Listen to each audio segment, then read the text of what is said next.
Hello and welcome to the HistoryNetwork.org podcast. As you probably know already, we produce a number of other podcasts here at the History Network. Angus has his own dedicated to World War II podcast at www.2podcast.com. Well worth a listen. Some of his recent episodes include The Race for the Rhine, Airborne at Operation Husky, and Volunteers and Pressed Men. We produced a podcast for Ancient Warfare magazine and War Games Soldiers and Strategy. And if that wasn't enough to keep you occupied, we'd just begun producing the podcast for Medieval Warfare magazine. So if all things military and medieval is your thing, the first couple of podcasts are already out.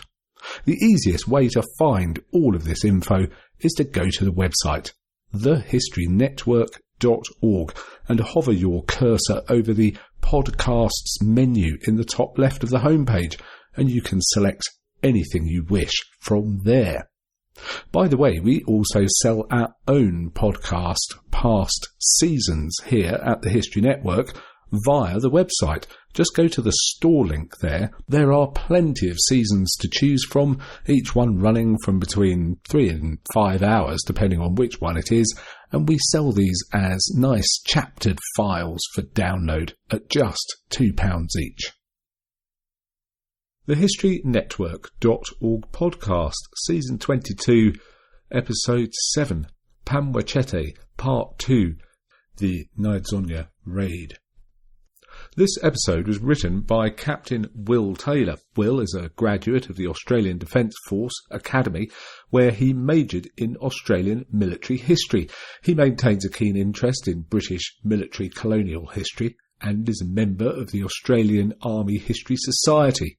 As one of the many Zimbabwean expats in the Australian Army, Will has always been interested in the Rhodesian Bush War and the Selous Scouts, particularly how a unanimous tactical victory still translated into their strategic defeat.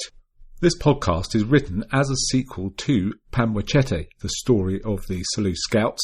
This follows the exploits of the pseudo-operators who specialised in impersonating their enemy during the Rhodesian Bush War.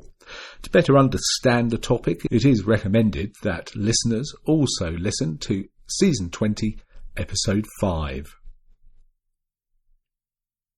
In the early hours of the 9th of August 1976, 84 Selous Scouts, disguised as local soldiers, crept across the Mozambique border into a terrorist training camp on the Nyadzonya River.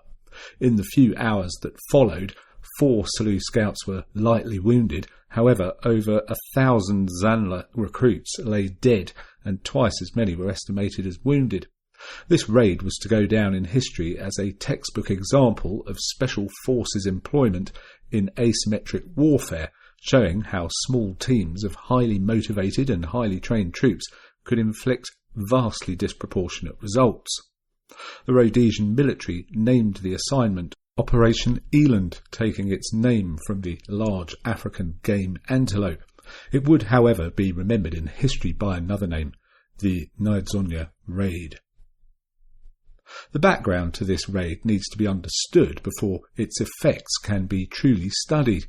By the time of the raid in 1976, Rhodesia had been locked in civil war for 10 years against the African national movements of ZANLA, Zimbabwe Nationalist Liberation Army, and ZIPRA, Zimbabwe People's Revolutionary Army.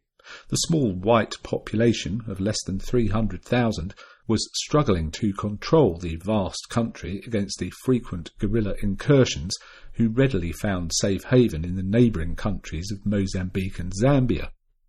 While the Rhodesian military had to fight continually for goods and munitions against an international embargo, ZANLA and ZIPRA enjoyed near limitless supplies of arms and training from the Soviet and Communist Chinese governments.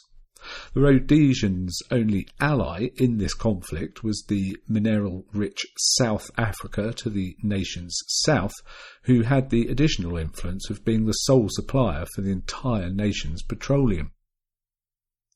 Up until the time of the Nyadzonya Raid, the Rhodesian Army's existing tactic, known as Fire Force, had been effective in routing small bands of ZANLA and ZIPRA guerrillas inside the country. The process of Fire Force worked by having several four-man patrols, known as sticks, operating as an observation post or patrolling through a known terrorist area. Upon sighting of the enemy, a larger element, usually between platoon to company size, would be helicoptered in, dropping sticks into ambush positions around the enemy location. These ambush sticks, nicknamed stops, would be directed into place by a commander circling the incident site in another helicopter. Paratroopers would then insert nearby the location and be formed into a sweep line by the circling commander. Gradually, the paratrooper sweep line would push insurgents into the stop groups, and the commander's helicopter would circle the battlefield throughout, directing troops to box the enemy in or directly engage the guerrillas with the helicopter gunship. Follow-up sticks could then be called in with tracking teams to run down any remnants of the group. While this tactic had proven effective, it did heavily rely on Rhodesia's limited and ageing helicopter fleet. It also forced military commanders to concentrate the army's finite number of troops. The flow-on effect of this was that the Rhodesian military could not truly mount a standing presence in one area, but instead continually moved and skirmished over a wide AO. To assist, South Africa had begun providing the Rhodesian military with helicopters and maintenance under the name of Operation Polo. This added mobility, but did not change the fact they still had limited troop numbers. To try and alleviate the burden on troops performing Fire Force, the Rhodesian SAS and Selous Scouts had taken to performing attacks on guerrilla elements prior to them entering the country. This included ambushing known entry routes or mounting observations posts to track the movements of insurgents towards stop groups on the border. This process of external border operations, simply known as externals, sought to limit guerrilla infiltration and engage insurgent groups prior to their dispersing into smaller parties. Military action in these neighbouring countries, however, remained politically volatile, despite the fact that both Zambia and communist Mozambique openly backed ZIPRA and ZANLA respectively. For the duration of the war, Rhodesia walked a continual tightrope with these countries, knowing that if pushed too far, they may also declare war on the minority government. To minimise its footprint in these nations, the Rhodesian Air Force was able to conduct reconnaissance missions on border areas, and it is one such aerial reconnaissance on the Mozambique border that led to the Nyadzonya Raid. The genesis of Operation Eland is perhaps best described by Lieutenant Colonel Ron Reed Daly, commander of the Selous Scouts. In a 1984 documentary, he explained, "On his way home from a flight, he, the pilot, saw a gap in the clouds, so he came through it, and right below him, fortuitously, was a camp, which the navigator snapped quickly. They blew this up so they could count the heads, and there were 800 terrorists formed up in a hollow square, being addressed by their commander on the parade ground." Over the following weeks, this camp was kept under observation until the numbers in the camp were estimated to reach over 5,000. This was an opportunity too good to miss for the Rhodesian military, who, until this point, had only been involved in skirmishing with small bands of guerrillas. Kill tallies were generally in the single figures for these incidents, and while continually dominating these engagements, they had failed to stem the tide of insurgents crossing the border. The ability to eliminate a large number of fighters could totally reduce ZANLA's ability to operate and permanently degrade insurgency in an entire region. The question was then, how best to deal with the camp? An aerial bombardment was considered, but rejected for fear of antagonising a response from the communist ruling government of Mozambique, known as FRELIMO, Frente de Libertação de Mozambique. Similarly, a full-scale conventional assault was out of the question. Rhodesia did not have the air assets to move a large enough number of troops into position in a single sortie. Multiple sorties would take time and lose the element of surprise, which would then allow the guerrilla fighters to disperse. Furthermore, multiple sorties would leave troops on the ground for a long period. During this time, they would be highly vulnerable to attacks by Frelimo, who possessed a large number of Soviet-supplied BTR and BMP armoured fighting vehicles. The only way to achieve a decisive blow, therefore, would be through stealth and infiltration. Unsurprisingly, then, the task fell to the Selous Scouts, and Operation Eland was born. As discussed in Season 20, Episode 5, the Selous Scouts had specialised in the ability to impersonate the ZANLA and ZIPRA fighters. Over the preceding decade of the war, this tactic had been mastered, and scouts, both black and white alike, frequently practiced the art of infiltrating area guerrilla commands and destroying them from the inside. The Scouts also boasted a large number of former ZANLA and ZIPRA fighters in their ranks who continued to keep the organisation up to date with enemy habits, tactics and events. The task of clearing this guerrilla camp, however, would be different from their normal modus operandi. The Selous Scouts were seasoned in small team tactics, infiltration, tracking and anti-tracking. They frequently bluffed their way past sentries or lone guerrilla bands at night, but to get inside a several thousand strong enemy camp would be different to their preferred tactics entirely. Furthermore, to maximise the hit, it was decided that the raid was to occur during the camp's morning parade. This would deny the Scouts the use of darkness, their best method of concealment and much-loved friend. To make the matter harder, in order to quickly engage the huge numbers of troops inside the camp and maintain dominance in any ensuing firefight, the Scouts would be required to bring a number of heavy weapon platforms that could not be concealed. Given no air support was available, vehicles were therefore the only method of movement. The Selous Scouts' headquarter pondered the configuration and eventually decided on a flying column of ferret armoured cars and Unimog troop carriers. They would be armed with .3-inch and .5-inch Browning heavy machine guns, a twin Maxim machine gun, a 12.7mm Soviet heavy machine gun, and a 20mm Hispano cannon, taken from a derelict Rhodesian Air Force plane, was also added to boost the Scouts' organic firepower. Unlike previous operations, the Scouts would infiltrate across the border disguised as a Frelimo rather than ZANLA, as ZANLA had no believable reason to be driving armoured vehicles. The addition of these vehicles also provided the Scouts with speed and mobility. The Scouts were ordered to destroy the camp, capture its commanders, and then, if possible, destroy the Frelimo-controlled bridge on the Pamwe River. This would limit Frelimo movement on the western border and impede the logistics needed to rebuild the camp.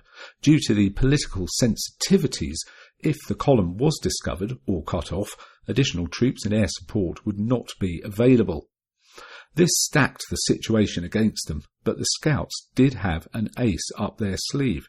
As a part of their established practice of converting enemy combatants to join their ranks, a turned former ZANLA commander, Morrison Nyadzonya, had recently joined their unit.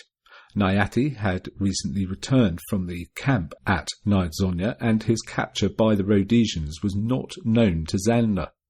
Nyadzonya provided expert intelligence on the camp and was an ideal candidate to lead the column, but even with this fortuitous score, the Selous Scouts were still vastly outnumbered and beyond all support. As Lieutenant Colonel Ron Reed Daly recounted when he had finished describing the raid to General Peter Walls, the Rhodesian Chief of Army, "We unrolled all the maps on the floor, and General Walls whistled in his teeth and looked at me. He said, 'It's a hell of a risk here, Ron.'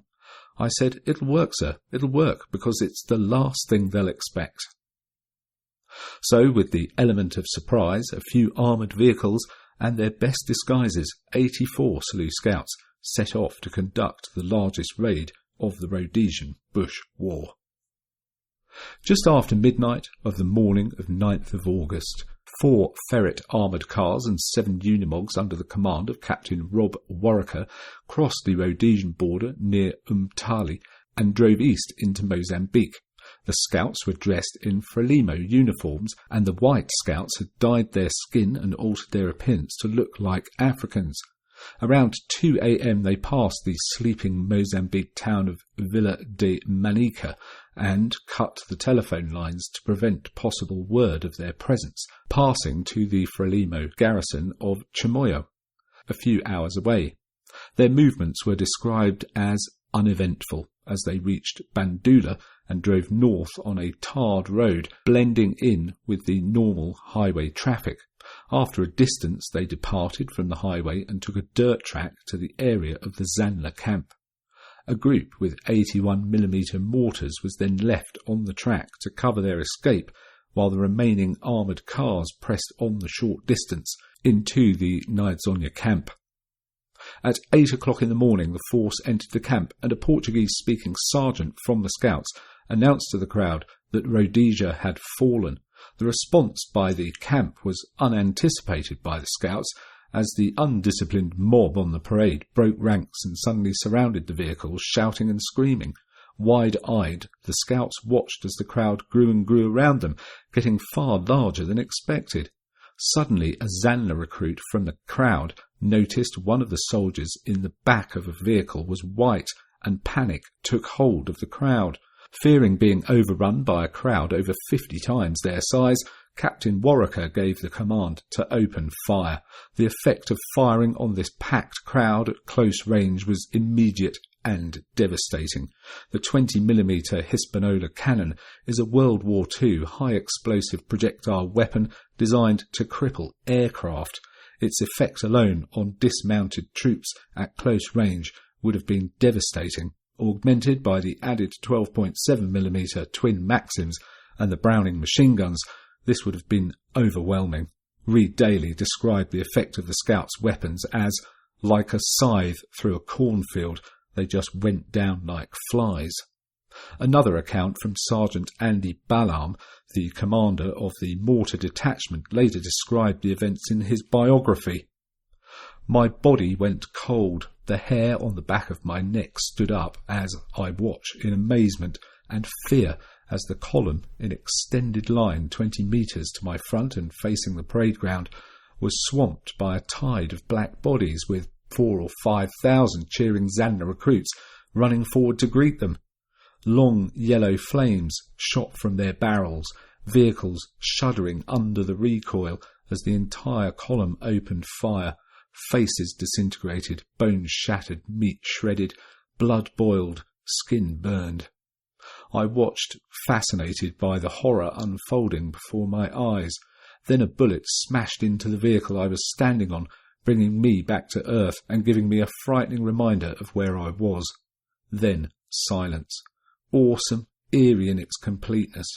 Still lying between the mortars, I cautiously lifted my head and looked about.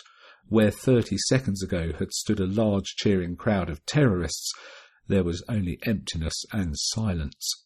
The column stood in extended line, still facing the parade ground, the occupants frozen, staring in disbelief at the death and destruction they had wreaked. After the initial engagement, the majority of the camp lay dead. The scouts then moved to conduct prearranged sweeps through the camp, taking all weapons and any other items they could find. Buildings were set alight and survivors of the initial engagement were accounted for. Sergeant Ballam's mortars also placed fire down on withdrawal routes, catching even more guerrillas. In a few short hours the task was complete. Lieutenant Colonel Reid Daly claimed that they were over 1,000 killed. The exact number was 1,026 killed, and in war for one killed there's always at least 2 wounded. So there were a couple of thousand others that should have been running around with what we called oil leaks in them. Zvakanyora Sadomba, a ZANLA survivor of the raid, stated that many more guerrillas died whilst trying to swim across the Nyadzonya River. Upon completion of the raid on the camp, Captain Warwicker pushed the armoured column north to Katandika to destroy the bridge spanning the Pamwe River. This would deny Frelimo ease of movement on the border area and prevent any chance of follow-up on the column. The bridge was, however, defended and a firefight ensued. The experience and skill of the scouts, however, prevailed, and they were able to overcome the Frelimo defenders. Charges were then hastily laid and the bridge destroyed. With their full task complete, the column then turned west, completing a 107-kilometre loop and crossing back into Rhodesia near Inyanga the same day. For his bravery during Operation Eland, Captain Robert Sidney Stanley Warwicker was awarded the Silver Cross of Rhodesia, the nation's second highest award for bravery.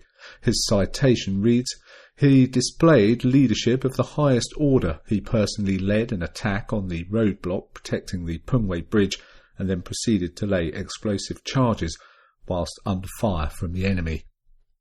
A few months later, he would be killed when the plane he was travelling in came under fire from the ground near Malvernia in Mozambique. An accomplished soldier, having served with the Selous Scouts and Rhodesian SAS, he was 32 at the time of his death, one of the many brave and extremely talented soldiers of the Selous Scouts that perished for this ultimately doomed cause.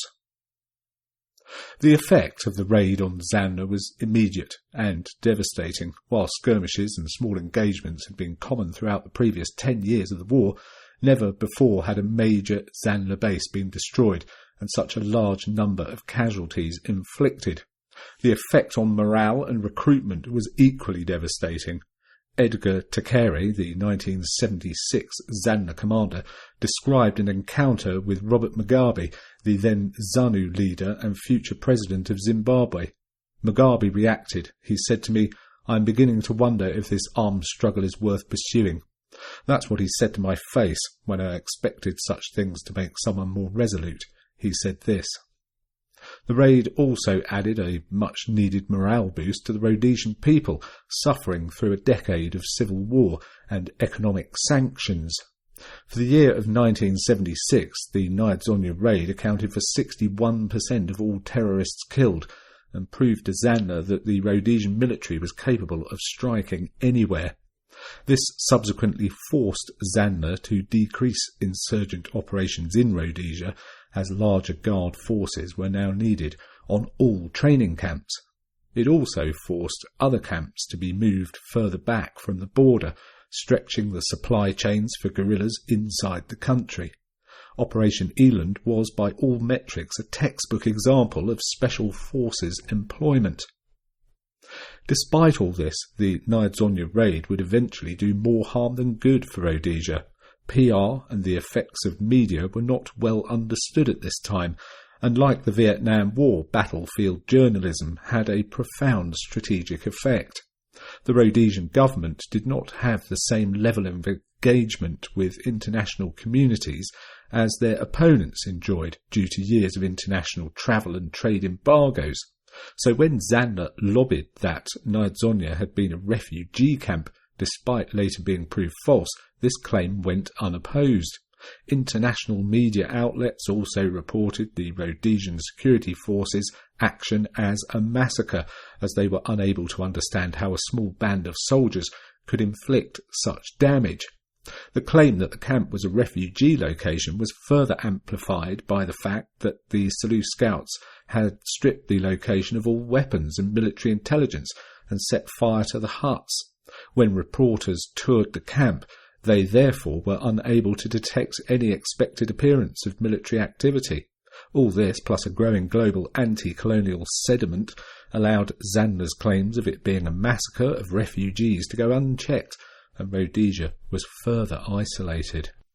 To add salt to the wound, Rhodesia's sole ally in the conflict, South Africa, began to take pressure from the international community. South Africa acquiesced and ended Operation Polo, thereby withdrawing its military support to Rhodesia. This was a mortal blow for the tiny nation, who, unlike ZANLA and ZIPRA, did not have access to a continuous supply of arms and munitions. Also, as mentioned earlier, South Africa controlled Rhodesia's supply of petroleum, which drove the nation's economy and war effort. In his book, A Handful of Hard Men, Hans Wessel described this power play as South Africa having its boot on Rhodesia's neck. From this position of dominance, South Africa was to directly control all Rhodesian military action and political effort for the remainder of the war. Lastly, and perhaps most devastatingly of all, Operation Eland forced the British government to further distance itself from Rhodesia, the Rhodesians, already a thorn in Britain's political side after its unilateral declaration of independence, were now becoming a colonial embarrassment. This encouraged Britain to search for a speedy end to the war, and hence they found themselves allying to ZANLA. This mortified the Rhodesian population, who were of majority British descent and had proudly fought for Britain in both world wars. As a side note, General Walls, the Rhodesian Chief of Army, was a Sandhurst graduate and had initially been commissioned into the Black Watch. Moreover, all the Rhodesian members of Parliament had served for Britain during the Second World War. This gradual alignment of Britain with ZANLA would eventually see the signing of the Lancaster House Agreement in 1979, which would mark the downfall of Rhodesia. There are few times in history when a battlefield has been totally one-sided. The Battle of Peking during the Boxer Rebellion, the British Army at Omdurman in 1898, or the US-led invasion of Iraq in 1991. Nyadzonya is one of those few times when military tacticians were able to successfully stack all the odds in their favour. It was through good planning and luck that the raid was so successful in inflicting casualties on the enemy and forcing him to adjust his posture and strategy. The intent of Operation Eland was to destroy the area as a place for training recruits and to capture the ZANLA commanders. The success of the blitzkrieg operation that ensued was unanticipated by both the Scouts and ZANLA alike. Edgar Tekere, the 1976 ZANLA commander, when asked if he objected to the principle of the Selous Scouts targeting Nyadzonya, he simply replied, "No, as a soldier, no. All I can say is, how did you manage to knock us so flat?" The Rhodesian Bush War is a much-referenced case study of how overwhelmingly tactical victory failed to translate into strategic success. Despite winning every major engagement of the war, as well as the large majority of skirmishes, the Rhodesian government failed to transform this into political success. By 1979, Rhodesia was forced to capitulate to the communist-backed African national guerrillas. The Nyadzonya Raid was instrumental in this, as the raid gave foreign governments the fuel to portray the minority government as heartless colonial oppressors. The further tightening of economic and military sanctions, particularly by the Rhodesian last remaining ally South Africa, crippled the minority government and eventually forced the signing of the Lancaster Agreement, which ended the war in December 1979. Would you like to write an episode for us, just as Sam did for this one? If so, drop us a line, info@thehistorynetwork.org, and do go along to our Facebook page, facebook.com/thehistorynetwork, where you can find out about this podcast and all the other podcasts we produce. Thanks for listening. You've been listening to the historynetwork.org podcast, written by Captain Will Taylor, read by Nick Barker.